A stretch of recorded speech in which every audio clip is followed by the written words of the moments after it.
Quem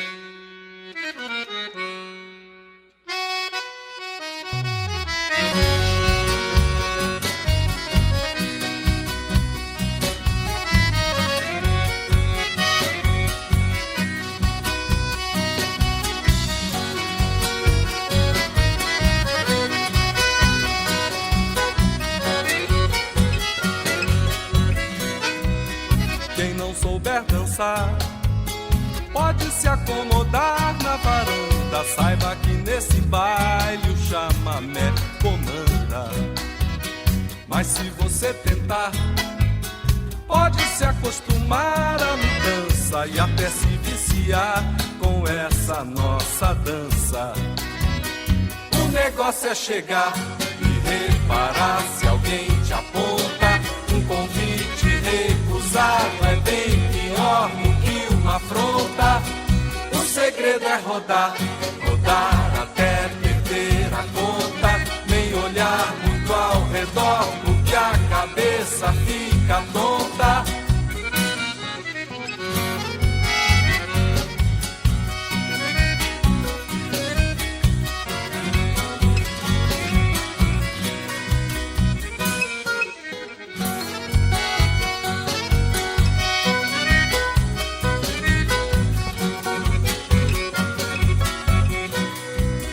Mas se alguém discordar, pode se rebolar noutras bandas. Saiba que nesse baile o chamamé comanda.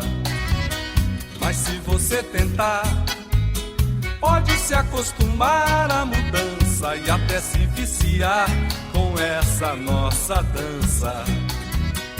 O negócio é chegar e reparar se alguém te aponta. Um convite recusado é bem pior do que uma afronta.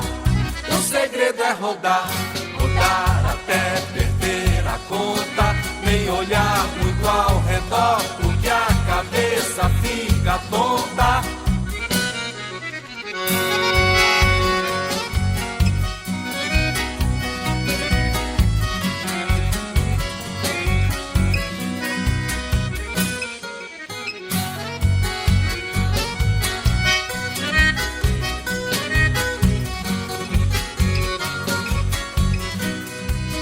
Quem não souber dançar, pode se acomodar na varanda. Saiba que nesse baile o chamamé comanda.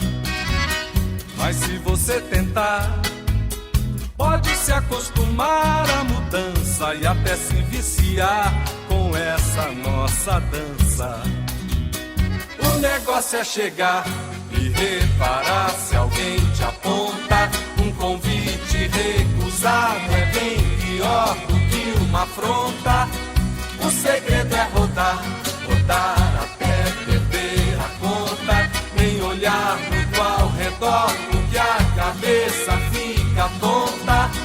O segredo é rodar, rodar, rodar, perder a conta. Nem olhar muito ao redor, porque a cabeça fica tonta.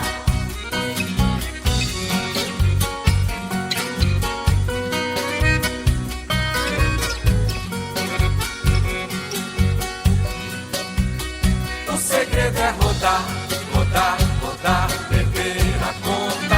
Nem olhar muito ao redor, porque a cabeça fica tonta. O segredo é rodar, rodar, rodar, rodar, rodar, rodar, rodar, rodar, rodar, porque a cabeça fica tonta. O segredo é rodar, rodar, rodar.